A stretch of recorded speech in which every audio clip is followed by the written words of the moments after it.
Number 1. Stoichiometry. Laws of chemical combination. Chemical reaction takes place according to certain laws. These laws are called laws of chemical combinations. They are no longer useful in chemical calculation now, but give an idea of earlier method of analyzing and relating compound by mass.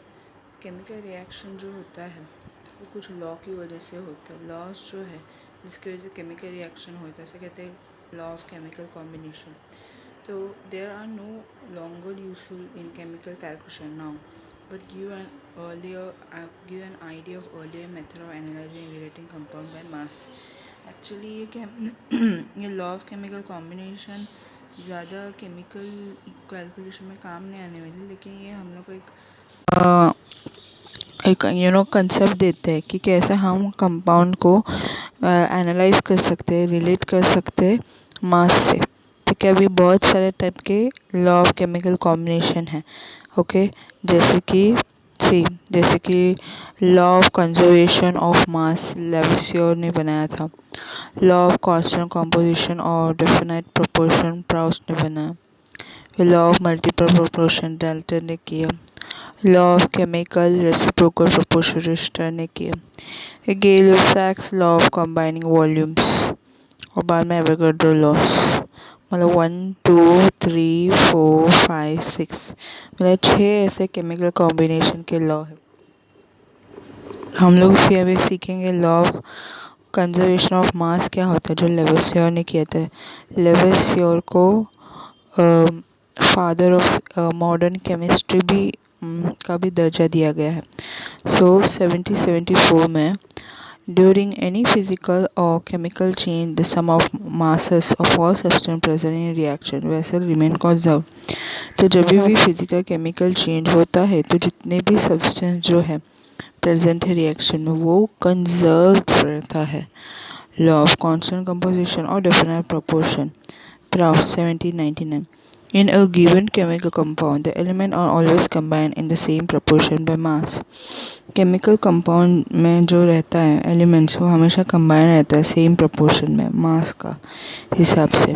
Law of multiple proportion Dalton 1803.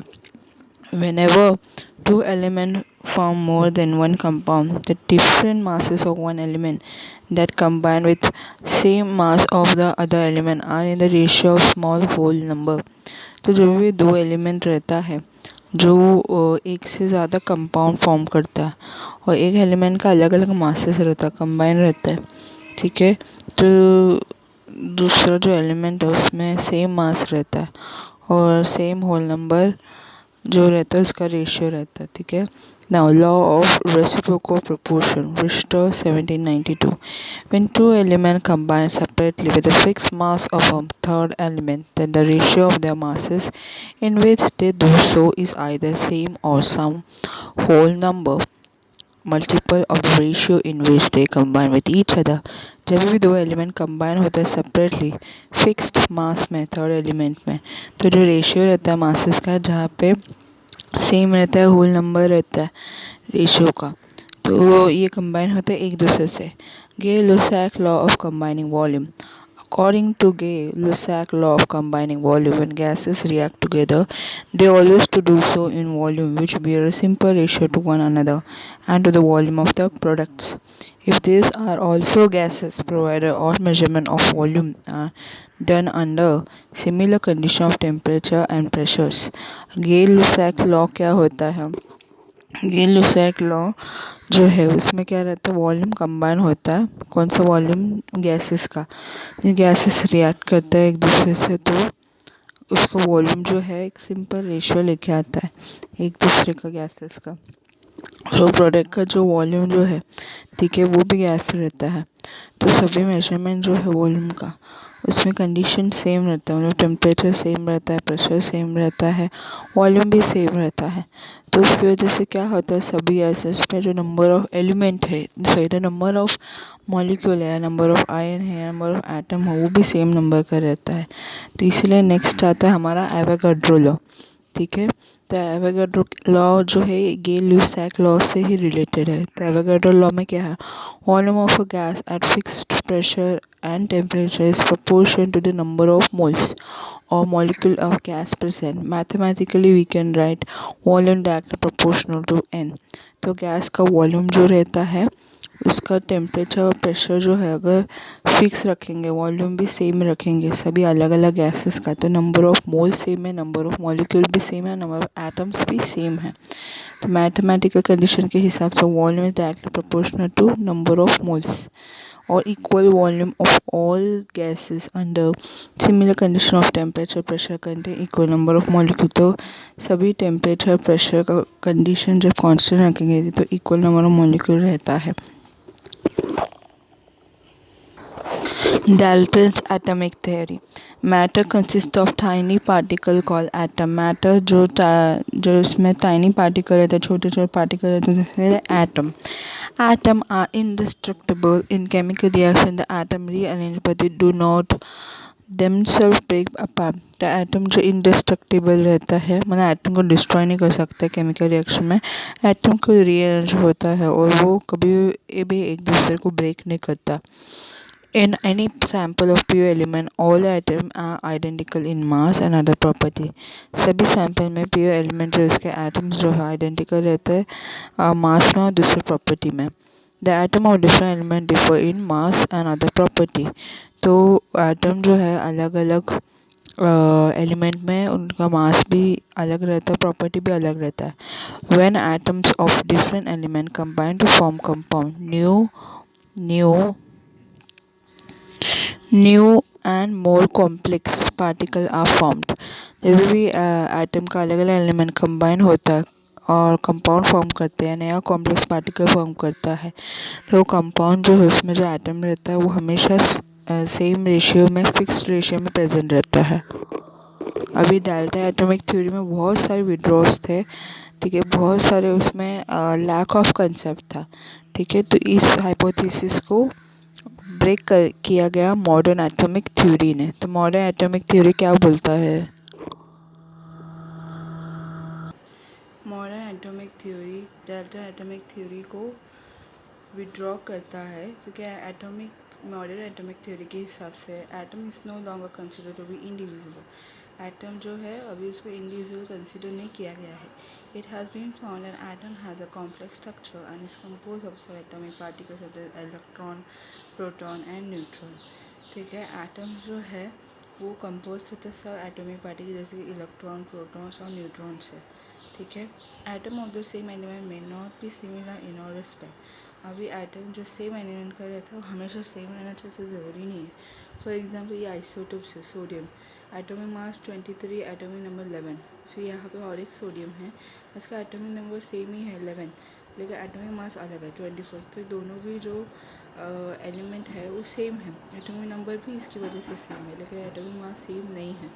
ठीक है, फिर atom of different element may be similar in one और more respect. अलग अलग element का जो atom है वो शायद से एक दूसरे के साथ सिमिलर है। जैसे कि एग्जांपल है आइसोबार, कैल्शियम में देखो एटॉमिक नंबर 20 है और एटॉमिक मास 40 है, लेकिन आर्गन में एटॉमिक नंबर 18 है लेकिन उसका एटॉमिक मास 40। कैल्शियम आर्गन दोनों का भी एटॉमिक मास सेम है, बोलेगा एटॉमिक नंबर अलग ही क्यों नहीं, वो एटॉमिक नंबर अलग अलग करके उनको अलग अलग आइडेंटिटी है, उनका मास सेम है, तो कहीं ना कहीं वो एक दूसरे के साथ सिमिलर है। Mass as per the mass, atom is the smallest unit which take part in a chemical reactions.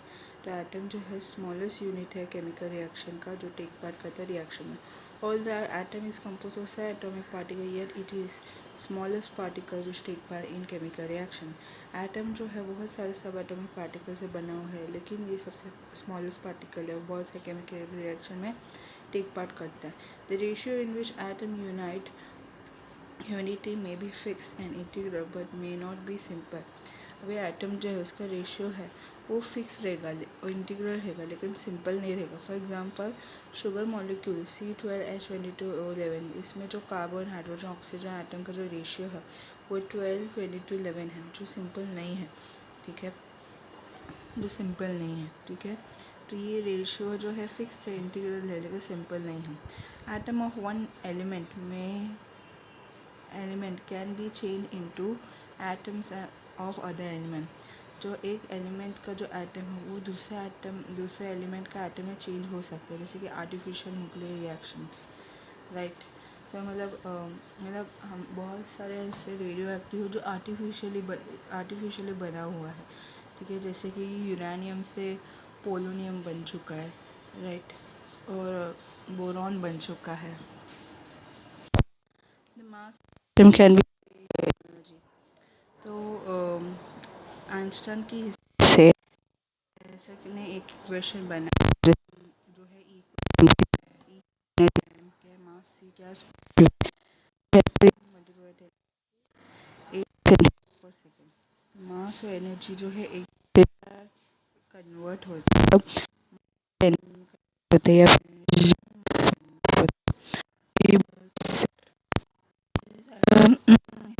May be loss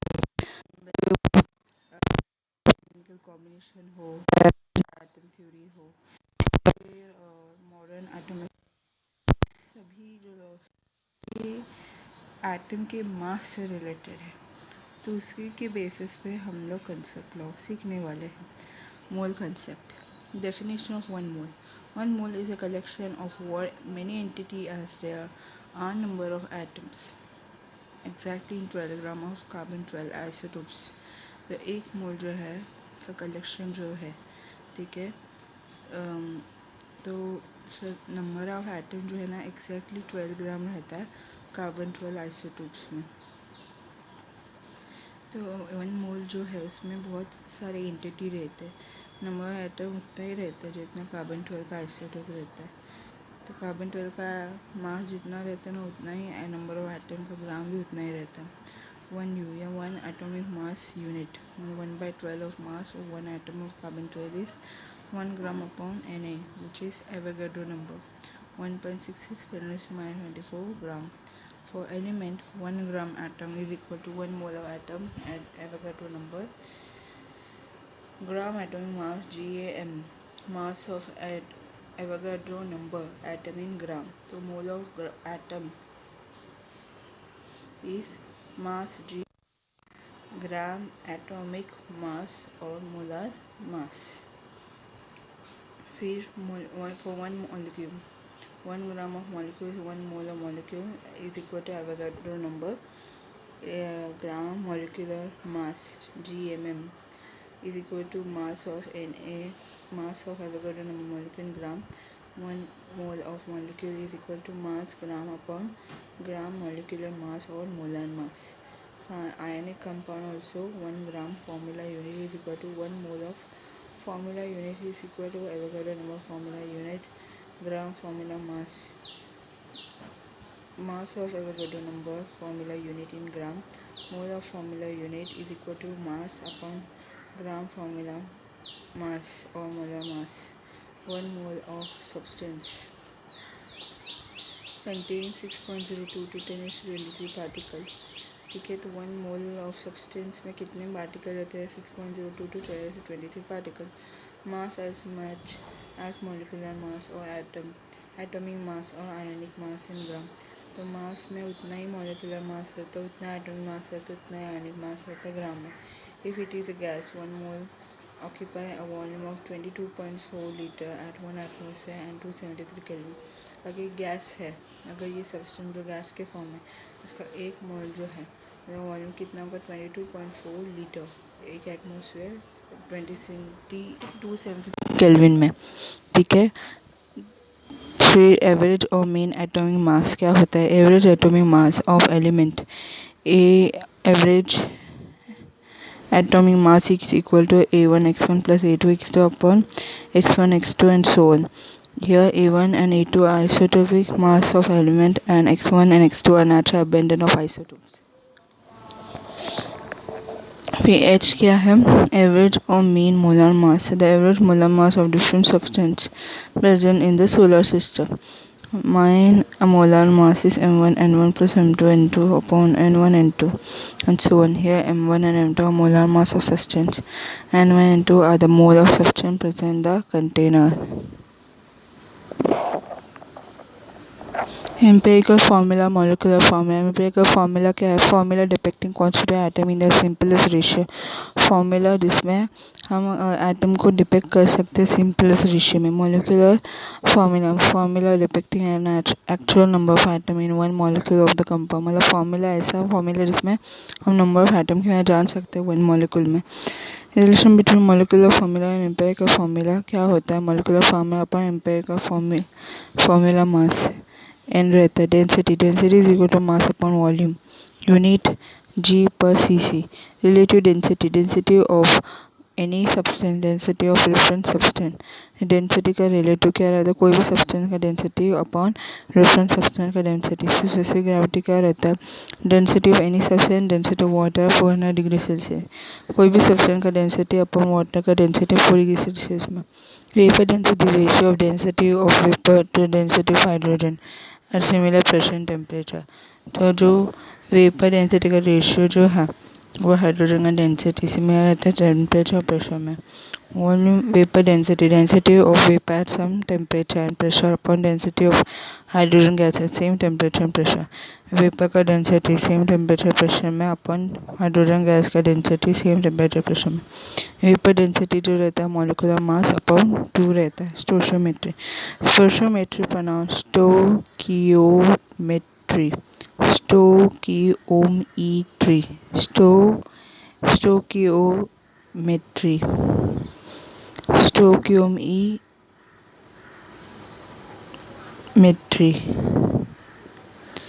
Stoichiometry is the calculation of the quantity of reactant product involved in a chemical reaction. Following method can be used for solving problems. Stoichiometry क्या होता है?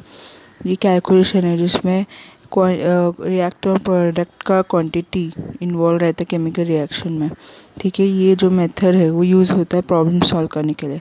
मोल method. Balancing is required. Balance required है. तो 2 moles of potassium chloride trioxygen on heating give 2 kcal potassium chloride plus 3 moles of oxygen. Moles of potassium chloride trioxide upon 2 gives moles of potassium chloride upon 2 equal to moles of oxygen upon 3. Principle of atom conservation. POAC method. Balancing is not required. Balance की ज़रूरत है ही नहीं. Example है potassium chloride trioxide on heating gives potassium chloride plus O2. POAC for potassium is 1 multiplied by mole of potassium chloride trioxide gives 1 mole of KCl. POAC for principal atomic conservation for chloride is 1 multiplied by mole of KClO3 give 1 mole of KCl. Principle of atom conservation method for oxygens give 3 moles of KClO3, 2 moles of oxygen. Concept of limiting reagent. Limiting reagent क्या होता है? It is very important concern in chemical calculation. It refers to reactant which is present in minimum stoichiometric quantity for a chemical reaction. It is reactant consumed fully in a chemical reaction. So all calculation related to various products or in a sequence of reactions are made on the basis of limiting reagent. तो क्या ये काफ़ी important concept है chemical reaction में. इसमें क्या होता है? reactant जो है present रहता है. ये बहुत ही इंपॉर्टेंट कंसेप्ट है केमिकल रिएक्शन में. इसमें क्या होता है कि रिएक्टेंट जो है प्रेजेंट रहता है मिनिमम स्टोइशियोमेट्रिक क्वांटिटी में केमिकल रिएक्शन के लिए, और रिएक्टेंट जो कंज्यूम होता है पूरी तरीके से केमिकल रिएक्शन में. तो सभी कैलकुलेशन जो रिलेटेड है अलग अलग प्रोडक्ट उसमें रिलेटेड है, अलग अलग रिएक्शन सीक्वेंस रिलेटेड है. ठीक है, वो लिमिटिंग रिएजेंट के बेसिस पे ही होता है. तो इसमें रिएक्टेंट जो है प्रेजेंट रहता है मिनिमम स्टोइशियोमेट्रिक क्वांटिटी में केमिकल रिएक्शन में, और वो रिएक्टेंट पूरी तरीके से कंज्यूम होता है केमिकल रिएक्शन में. तो प्रोडक्ट नहीं बन पाता क्योंकि क्वांटिटी में मिनिमम ही था. इसीलिए जितने भी प्रोडक्ट है या रिएक्शन है वो लिमिटिंग रिएजेंट के बेसिस पे ही कैलकुलेट करता है. Calculation of limiting reagent.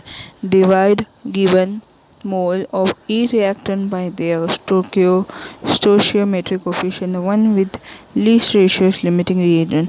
तो लिमिटिंग रिएजेंट का कैलकुलेशन क्या होता है, हर रिएक्टेंट का जो मोल्स रहता है उनका खुद का स्टोइचियोमेट्रिक कोफिशिएंट रहता है और हर किसी के पास लीस्ट रेशियो रहता है लिमिटिंग रिएजेंट के लिए। Percentage yield, the percentage yield of product का परसेंटेज यील्ड का फॉर्मूला क्या है, actual yield upon theoretical maximum yield multiply by 100। तो कोई भी प्रोडक्ट का जो परसेंटेज यील्ड है उसका फॉर्मूला ये है, एक्चुअल यील्ड जितना यील्ड मिलता है वो, फिर बाद में थियोरेटिकल मैक्सिमम यील्ड, मतलब हम कैलकुलेट लिमिटिंग रिएजेंट ये सब कैलकुलेट करके जितना भी थियोरेटिकली कैलकुलेशन करके हमें मैक्सिमम यील्ड मिलता है उससे डिवाइड करेंगे एक्चुअल यील्ड के साथ, मल्टीप्लाई करेंगे 100 से, तो क्या है परसेंटेज आएगा, परसेंटेज के फॉर्म में आंसर मिलेगा। Concentration in terms, for solution that is homogeneous mixture, if the mixture is not homogeneous then none of them is applicable।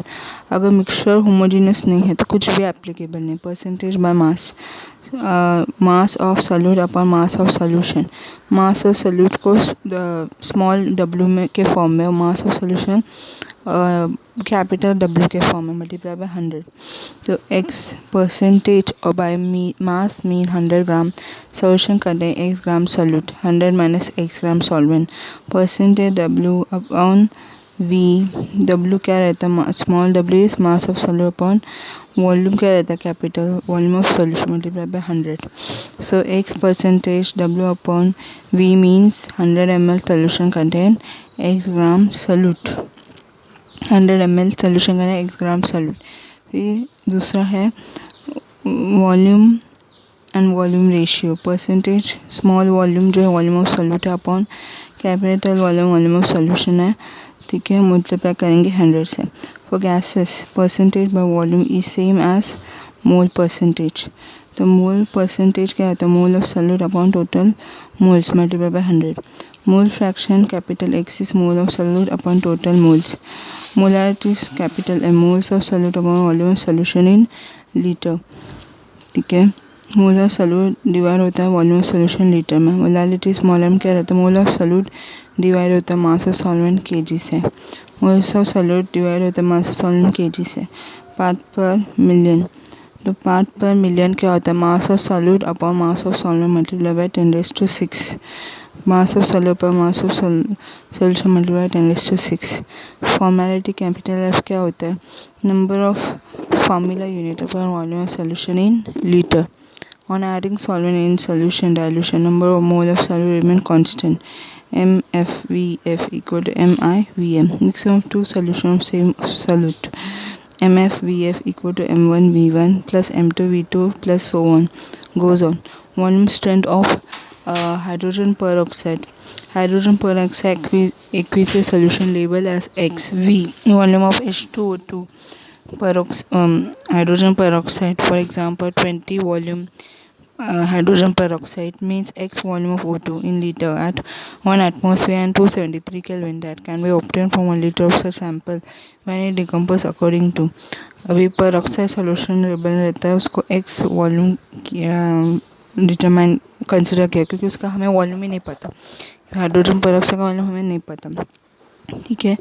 अगर अगर आंसर कुछ रहेगा 20 वॉल्यूम रहेगा हाइड्रोजन पेरोक्साइड का, ठीक है, तो वो X रहेगा, तो फिर वॉल्यूम ऑफ ऑक्सीजन जो है, ठीक है, वो भी X है और 1 एटमॉस्फेयर में है और उसका प्रेशर 1 एटमॉस्फेयर है और टेम्परेचर 273 केल्विन है। तो 1 लीटर का ऐसा जो सैंपल है वो डिकम्पोज होगा तो क्या आएगा मोल, तो हाइड्रोजन पेरोक्साइड का मोलैरिटी क्या रहेगा, तो hydrogen peroxide undergoes in reaction gives H2O plus half O2, molarity of H2O2 gives volume of strength of H2O2 upon 11.2। फिर eudiometry, for reaction involve gases reactant and products. Eudiometry क्या रहता है, ऐसा reaction जिसमें सिर्फ रिएक्टेंट और product जो है सिर्फ गैसियस फॉर्म में इन्वॉल्व होता है। एडियोमेट्री क्या होता है, or stoichiometry or gas analysis involve calculation based on gaseous reactant or the reaction in which at least two components are gaseous, in which amount of gases are represented by their volume measured at the same pressure and temperature. stoichiometry मतलब है gas in analysis. इसमें क्या होता है, ये calculation है उस पे जिस पे रिएक्शन और प्रोडक्ट दोनों भी गैसियस फॉर्म में रहता है। ठीक है, एटलीस्ट दो कंपोनेंट जो रहते हैं रिएक्शन गैसियस रहता है। ठीक है, और यहाँ पे अमाउंट ऑफ गैस जो रिप्रेजेंट करता है वॉल्यूम के फॉर्म में, राइट। और मेजर होता है सेम टेम्परेचर सेम प्रेशर में। ऑब्वियस अगर सेम टेम्परेचर सेम प्रेशर रहेगा तो वॉल्यूम भी अलग अलग गैसेस का सेम रहेगा, 22.4 लीटर। ठीक है, फिर Gay Lussac law of volume combining होल गुड्स। यस, जो लॉ ऑफ केमिकल कॉम्बिनेशन में जो फिफ्थ लॉ था गेल लुसैक लॉ, यहाँ पे उसका लॉ एप्लीकेबल होता है। मतलब अलग अलग गैसेस का वॉल्यूम जो रहता है सेम रहता है अगर उसमें सेम टेम्परेचर और सेम प्रेशर अप्लाई करेंगे तो। प्रॉब्लम में be solve directly in terms of volume in place of mole. Problem solve हो सकता है अगर वॉल्यूम के टर्म में लिया तो, मोल्स के टर्म में नहीं वॉल्यूम के टर्म्स में लिया तो प्रॉब्लम सॉल्व हो सकते हैं गैसेस का केमिकल रिएक्शन का। Volume gases produces often given by mentioning certain solvent with absorb certain gases. तो गैसेस का वॉल्यूम जो प्रोड्यूस होता है, अलग अलग सॉल्वेंट रहते जो अब्सॉर्ब करता है कुछ गैसेस को। सॉल्वेंट पोटेशियम हाइड्रोक्साइड और गैस अब्सॉर्ब होता हुआ CO2, carbon dioxide, sulphur dioxide, chlorine. फिर सॉल्वेंट आमो, nickel, copper, dicopper, dichloride give absorb carbon monoxide. Then solvent open turn oil, ये सॉल्वेंट जो है तो क्या किसको अब्सॉर्ब करता है, ओजोन, ओजोन को। फिर कि अल्कलाइन पायरोगैलॉल जो है सॉल्वेंट जो रहता है वो ऑक्सीजन को ऑब्जर्व करता है। फिर वाटर जो है ऑब्जर्व करता है अमोनिया और हाइड्रोक्लोरिक एसिड्स को। और सॉल्वेंट अनहाइड्रस कॉपर सल्फेट या फिर कैल्शियम क्लोराइड जो है वो वाटर को ऑब्जर्व करता है।